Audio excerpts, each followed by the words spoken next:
देखिए, एक तो हरनिरान राजभर का बयान, आप भाजपा का बयान न कहें, ये उनका निजी बयान है। उनके बयान में प्रत्यक्ष रूप से फ्रस्ट्रेशन झलक रहा है, जो लोकल फ्रस्ट्रेशन है, जो स्थानीय राजनीति के कारण उपजी निराशा उनके भीतर है। और जिस तरीके से ओम प्रकाश राजभर की हैसियत लगातार बढ़ रही है, अखिलेश यादव का एलआई होकर के चुनाव जीते नहीं, Bharatiya Janata party thumping majority से आई, उसके बावजूद ओम प्रकाश राजभर की अहमियत कम नहीं हुई है, बल्कि सरकारी स्तर पर उनका महत्व बढ़ा है। तो स्वाभाविक रूप से हरनिरान राजभर काफ़ी पुराने नेता हैं, वहाँ से सांसद रहे हैं, विधायक रहे हैं, तो उनके मन में लोकल फ्रस्ट्रेशन होना जायज़ है और ये उनके अंतर्मन की थकान का ये वक्तव्य है। वरना किसी भी पार्टी का कोई सीनियर लीडर इस तरीके का बयान नहीं देगा। और अगर बयान आप देने की हैसियत में हैं और भारतीय जनता पार्टी के नेता हैं, तो आप सीधे सीधे क्यों नहीं एसपी मऊ को बोलते कि भाई देखिए पकड़िए, वही है, इन्हीं के घर में छापा डलवाइए। आप कितनी हैसियत होनी चाहिए, आप एसपी गाजीपुर को बोल दो, डीजीपी के बोल दो, एडीजी जोन वाराणसी को बोल दो कि साहब जिसको आप इतना तलाश रहे हैं, पूरी एसटीएफ तलाश रही है, जिस अंसारी के साहबजादे को जो इतना इनामी क्रिमिनल है, उसका हम पता बता दे रहे हैं, आप छापा डाल दीजिए। तो इतनी हैसियत इनकी है नहीं, लेकिन इनकी लाचारी है। देखिए, राजनीति में कभी कभी ऐसा होता है कि अगर हमने किसी दल के बुनियादी उसूलों और बुनियादी वक्त के साथ उससे जुड़े हैं और स्नेह स्नेह हम किनारे होते जाते हैं, हमारी अहमियत कम होती है। हमारे बाद का, हमारे साथ का, हमारी बिरादरी का कोई आदमी ज़्यादा तवज्जो पाता है, तो स्वाभाविक रूप से इस तरह की प्रतिक्रिया अपेक्षित है, समझी जा सकती है, राजनीति में आमतौर पर होता है। जहाँ तक ओम प्रकाश राजभर की बात है, शिवानी आपको याद होगा 10 मार्च को उत्तर प्रदेश विधानसभा के चुनाव परिणाम आए। 11 मार्च की इसी प्लेटफॉर्म यानी यूपी तक की डिबेट में मैंने, बता रहा हूँ आपको, नीरज गुप्ता और रजत के साथ मैंने एक बात कही थी।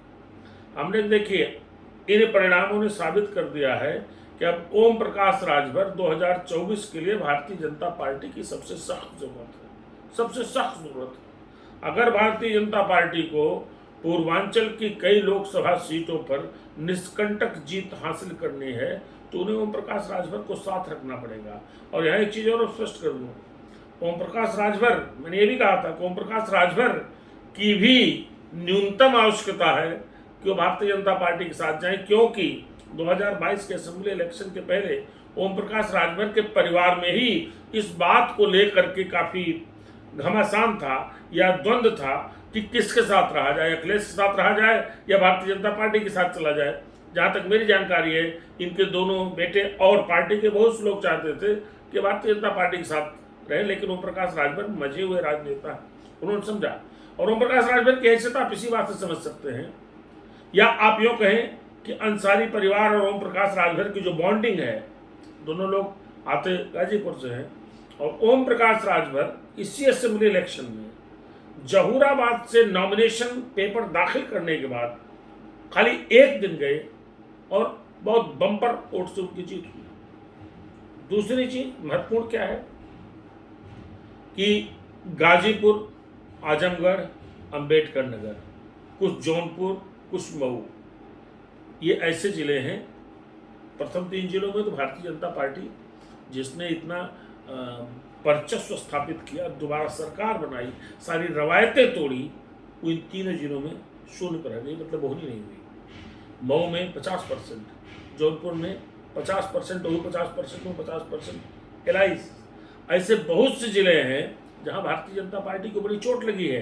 तो 2024 का इलेक्शन ये नरेंद्र मोदी का इलेक्शन है, और भारतीय जनता पार्टी शिवानी कहीं से एक भी कील काटा कमजोर नहीं रखना चाहेगी। और भारतीय जनता पार्टी इन विषयों का मास्टर है, क्योंकि भारतीय जनता पार्टी ने उत्तर प्रदेश में मंडल कमंडल की राजनीति के बाद क्षेत्रीय छत्रपों का जो प्रादुर्भाव हुआ, उनका जो दबदबा रहा, उन्हीं के फार्मूले के इंग्रेडिएंट्स पकड़े और उसी से उनको बाहर कर दिया।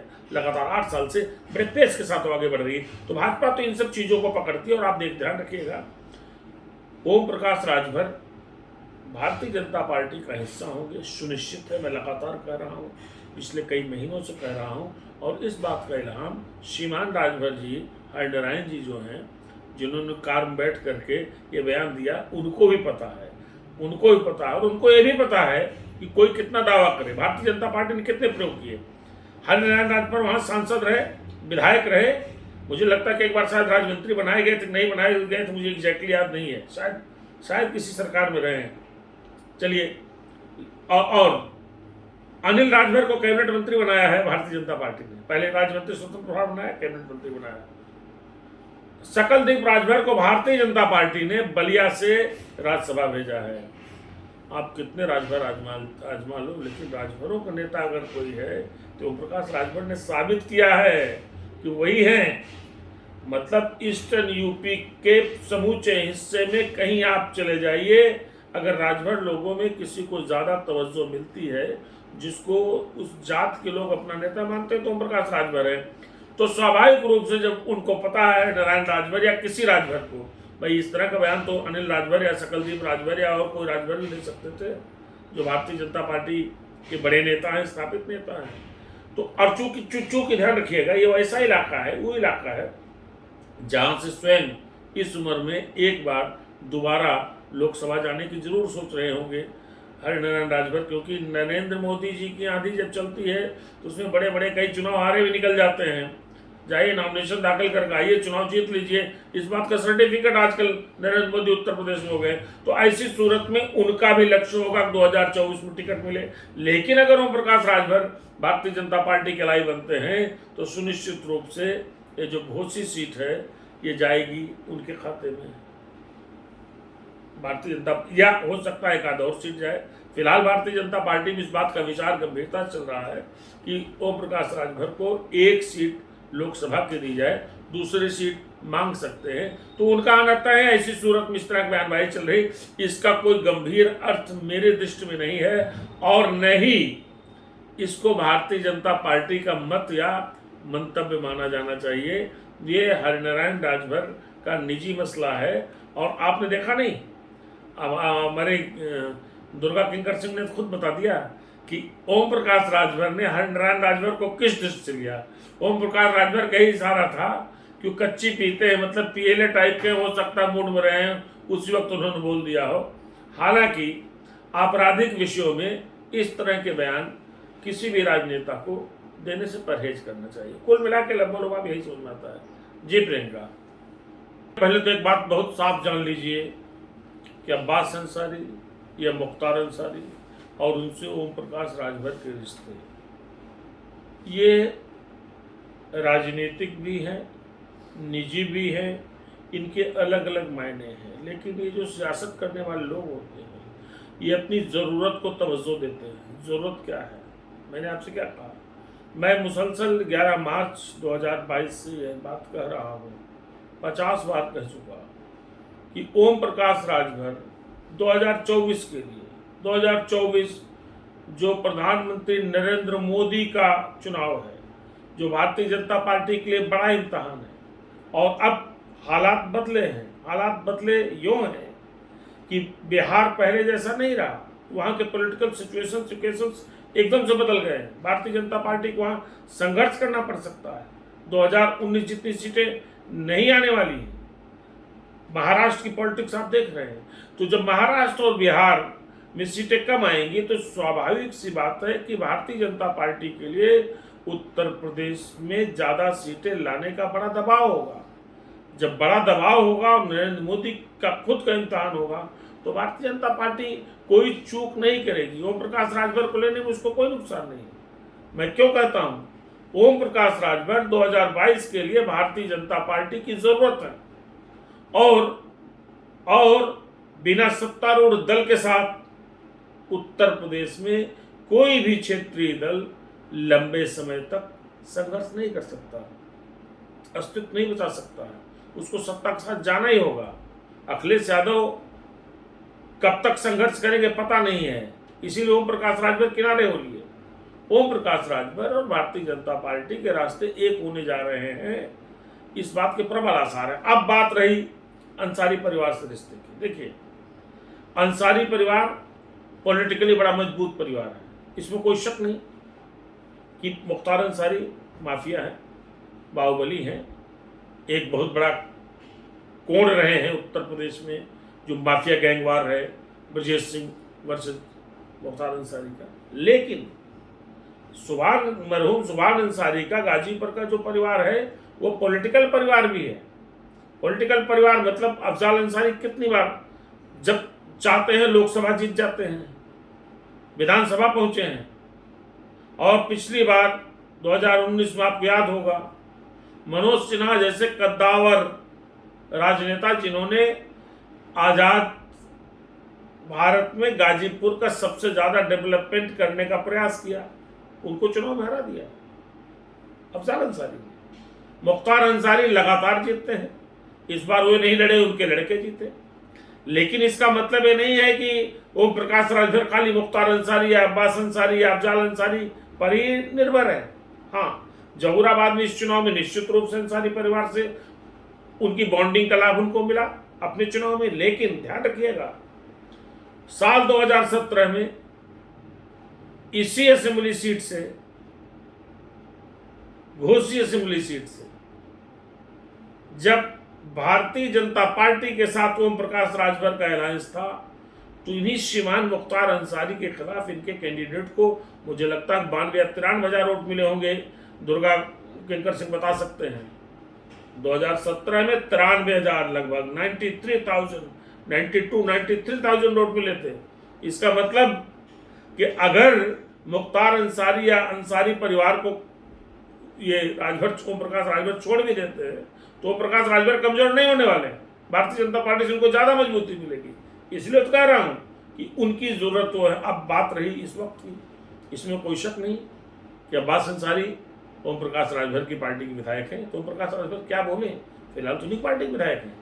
और जहां तक अंसारी परिवार की बात है, अंसारी परिवार भले आपराधिक इतिहास उसका हो, मुख्तार अंसारी का या किसी का, अब्बास अंसारी का, लेकिन मुख्तार अंसारी का परिवार या अंसारी परिवार राजनीति में किसी से छूता थोड़ी है। मुख्तार अंसारी मायावती के लाडले रहे जब मायावती सत्ता में रही। मुख्तार अंसारी मुलायम सिंह यादव के लाडले रहे। 2006 में आखिरी बार जब सरेंडर किया था कृष्णानंद राय हत्याकांड के बाद मुख्तार अंसारी ने, तो आपको याद दिला दूं, मैं मौके पर मौजूद था। मुख्तार अंसारी बाकायदा सचिवालय एनेक्सी आए थे, जहां मुलायम सिंह यादव 5वें तल बैठे थे, निचले तल तक आए थे, गए 2-4 अफसरों से मिले, विधायक के तौर पर कुछ काम की चिट्ठियां दी, उसके बाद गए और सहमत लेकर के नेताजी से तब उन्होंने जाकर सरेंडर किया। बल्कि नेताजी ने कहा अब बहुत ज़्यादा बदनामी हो रही है, सरेंडर कर दो। तो इस तरह की बॉन्डिंग, इस तरह के रिलेशन तो अंसारी परिवार सबसे रखता है, भारतीय जनता पार्टी से नहीं रख सकता, क्योंकि भारतीय जनता पार्टी के अपने उसूल है। तो कौन ऐसा बचा है उत्तर प्रदेश की राजनीति में, कौन ऐसा बड़ा छत्रप है जिसका साथ अंसारी परिवार ने न दिया हो और जिसने अंसारी परिवार का साथ न दिया हो? तो ओम प्रकाश राजभर थे, वो छोटे से खिलाड़ी हैं और उनको छोड़ देना उनके लिए कोई मायने नहीं रखता है। क्योंकि देखिए, जब आप दीर्घकालिक राजनीति के लिए मैदान में आते हैं और आपको अपनी जात की एक पहचान मिल जाती है, एक स्टैम्प मिल जाता है, एक मोहर मिल जाती है, एक टैग मिल जाता है, तब आप आज़ाद होते हैं अपनी राजनीति करने के लिए। और आज यह अवसर, इसमें कोई शक नहीं, कोई कितना दावा करे, ओम प्रकाश राजभर राजभरों के मतलब अपनी बिरादरी के उत्तर प्रदेश के सबसे स्थापित राजनेता हैं। और फिर कह रहा हूँ, आगे आने वाले दिनों में फिर कहूँगा कि ओम प्रकाश राजभर फिलहाल भारतीय जनता पार्टी की जरूरत है। और धीरे धीरे देखते जाइए, वक्त आएगा, शर्तें तय होंगी, 1 या 2 सीट उनको लोकसभा में भारतीय जनता पार्टी देना चाहिए। अरे जो सीटें भारतीय जनता पार्टी हार रही है भाई, वहां से कौन सांसद है? वहां से तो अतुल चुनाव जीते, वहां से अतुल चुनाव जीते, वो भारतीय जनता पार्टी थे नहीं, तो बीएसपी कैंडिडेट क्यों जीते? वो खाली इसलिए जीते कि अतुल को मुख्तार अंसारी का भी सपोर्ट था, उनके बहुत खास आदमी माने ही जाते हैं। क्यों दुर्गा किंकर जी, मैं ठीक बोल रहा हूँ ना, उनके खास आदमी माने जाते थे और राजभर का भी उनको अपरोक्ष रूप से साथ मिला। तो मुख्तार अंसारी की अपनी एक राजनीतिक हैसियत है, उसको इनकार नहीं किया जा सकता। उसका इस्तेमाल उत्तर प्रदेश में शासन चलाने वाले क्षेत्रीय क्षत्रपों ने समय समय पर किया है। और आज अपना रसूख बड़ा करने के लिए ओम प्रकाश राजभर ने भी उनसे अपनी दोस्ती कर ली है। तो दोस्ती टूट जाएगी, टूट भी सकती है, क्योंकि ओम प्रकाश राजभर को उधर ज़्यादा बेहतर नज़र आ रहा है, उनका भविष्य ज़्यादा भारतीय जनता पार्टी में स्वस्थ नज़र आ रहा है। और वैसे भी उत्तर प्रदेश का वर्तमान देखें शिवानी, तो भारतीय जनता पार्टी को अभी उत्तर प्रदेश में चुनौती देने वाला कोई दल फिलहाल दूर दूर तक नहीं दिख रहा है। 2022 में भी हमने देख लिया, लोग दावा करते थे कि कांटे की टक्कर है, कांटे की टक्कर है, कांटे की टक्कर दिखी नहीं। और आने वाले वर्षों में मुझे हालात में बहुत ज़्यादा परिवर्तन दिखता नहीं है। इसलिए क्षेत्रीय छत्र अपना सुरक्षित स्थान, जैसे आपने देखा ओम प्रकाश राजभर जगह ढूंढ रहे हैं, आ जाएंगे। आपने देखा होगा डॉक्टर संजय निषाद जगह बना ली, पहुंच गए। आप देख रही हैं अपना दल आशीष पटेल और अनुप्रिया पटेल, उन्होंने जगह बना ली। तो क्षेत्रीय क्षेत्रकों को बड़े दल की सहयोग की जरूरत है, बड़े दल को उनकी पॉकेट्स में जरूरत है। काम चल रहा है और ये काम चूंकि जानते हैं भारतीय जनता पार्टी लंबी चलेगी, इसलिए अलायंस भी लंबा चलेगा। चुनाव के अपने अलग मायने होते हैं और निकाय चुनाव ये जो होने वाला है शिवानी, ये स्थानीय निकाय के चुनाव होने हैं, जो शहरी निकाय के चुनाव होते हैं। और उत्तर प्रदेश में आमतौर पर माना जाता है कि जो शहरी निकाय के चुनाव होते हैं वो भारतीय जनता पार्टी के पक्ष में आमतौर पर रहे हैं। जब से स्थानीय निकाय चुनावों की परंपरा शुरू हुई है, तब से भारतीय जनता पार्टी ने ही डोमिनेट किया है। कारण यह है कि भारतीय जनता पार्टी को आज से नहीं, वर्षों से, दशकों से शहरों की पार्टी ज़्यादा माना गया। रूरल एरियाज में शायद उतना बड़ा सपोर्ट जनता का पहले नहीं मिलता रहा, हालांकि अब हालात बदल गए हैं। अब आप देखिए, वह भारतीय जनता पार्टी जो सत्ता में रहे या न रहे, लेकिन जब पंचायती चुनाव होते थे, पंचायत के स्थानीय निकाय चुनाव होते थे, उन चुनावों में भारतीय जनता पार्टी बहुत अच्छा परफॉर्म नहीं करती थी। कुछ क्षेत्रीय दल उसमें ज़्यादा बेहतर परफॉर्म करते थे। जिला पंचायत के चुनाव हुए या क्षेत्र पंचायत के चुनाव हुए, इस तरह के, या बीडीसी के चुनाव हुए, तो इन चुनावों में ग्राम प्रधानी के चुनाव हुए, जो त्रिस्तरीय पंचायती चुनाव होते रहे, उसमें भारतीय जनता पार्टी बहुत अच्छा परफॉर्म नहीं करती थी। लेकिन पिछली बार आपने देखा होगा कि भारतीय जनता पार्टी ने बेहतर परफॉर्म किया है। और चूंकि सत्ता में रहे, तो सत्ता में रहने के नाते अधिकांश जिला पंचायतों पर भारतीय जनता पार्टी के लोग काबिज हैं, और वैसे ही क्षेत्र पंचायतों में भी उनकी स्थिति है। पर ये चुनाव जो अब सामने आ रहे हैं, निश्चित रूप से एक माहौल बदलेगा। चुनाव तो चुनाव होता है, चाहे ग्राम प्रधानी के चुनाव हो, चाहे वो सभासदी का चुनाव हो, चाहे वो जिला पंचायत का चुनाव हो, चाहे वो नगर निगम का चुनाव हो, नगर पंचायत का चुनाव हो। लेकिन एक सामान्य उदाहरण उत्तर प्रदेश में है कि स्थानीय निकाय के चुनाव, जो शहरी निकाय के चुनाव होते हैं, भारतीय जनता पार्टी इसकी चैंपियन रही है। और यही वजह है कि सत्ता प्रदेश में किसी भी दल की हो शिवानी, उत्तर प्रदेश के अधिकांश नगर निगमों में भारतीय जनता पार्टी के ही मेयर होते रहे हैं। और यही दशा जो क्षेत्र जो नगर पालिका परिषद, उसमें भी भारतीय जनता पार्टी का दबदबा रहा है। तो बहुत चुनौती तो नहीं, लेकिन अब वक्त बदला है। तो भारतीय जनता पार्टी के साथ फायदा क्या है कि प्रदेश में उसकी सरकार है, जो पंचायतों यानी गांव की सरकार है, वहाँ भी उसका जलजला है। तो ऐसी सूरत में उसकी अपने स्थापित जमीन जो स्थानीय निकाय की रही है शहरी इलाकों की, उसको बहुत ज़्यादा दिक्कत नहीं पड़ेगी। लेकिन हाँ, अब शहरों में भी समाजवादी पार्टी जैसे दलों की थोड़ी सी हैसियत बढ़ी है। और चूंकि एक इस पूरे चुनाव के फाइनल फंडा बता दूं, उत्तर प्रदेश में कोई भी चुनाव हो, कट्टरता, धर्म एक ऐसा विषय है जो हर जगह लागू होता है। तो प्रधानी के चुनाव में भी लागू होने लगा। मतलब हिंदू मुस्लिम इस तरीके की वोटिंग पैटर्न को देखते हुए फिर एक बार आप वही देखिएगा कि उत्तर प्रदेश में वही स्थिति उत्पन्न होगी, जहां सीधे प्रत्यक्ष चुनाव होते हैं। जैसे जो मेयर का इलेक्शन होता है, पहले मेयर के इलेक्शन में सभासद मेयर चुना करते थे, आज भी बीएमसी जैसी बड़ी बॉडी में चुनते हैं। लेकिन अब चूंकि मेयर के चुनाव में सीधे पूरे शहर की पूरे नगर क्षेत्र की जनता वोट देती है, इसलिए वहाँ भी वोटिंग ट्रेंड उसी प्रकार का अब संभावित है, बल्कि देखा जाने लगा है।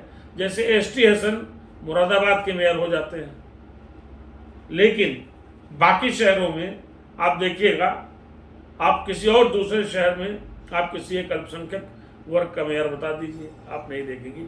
तो जो हमारी राजनीति का रंग हम गांव में, देहात में, लोकसभा चुनाव में, विधानसभा चुनाव में देखते आ रहे हैं, वही पैटर्न अब ये जो हमारे शहरी निकाय के चुनाव हो यहाँ भी देखा जा रहा है। तो नतीजे आप अंदाज़ा लगा सकते हैं क्या हो सकता है, क्या होगा। नतीजे भारतीय जनता पार्टी के पक्ष में हैं, रहे हैं, फिर वैसे ही रहने की उम्मीद है, अगर कोई एकदम से कोई विस्फोट न हो जाए।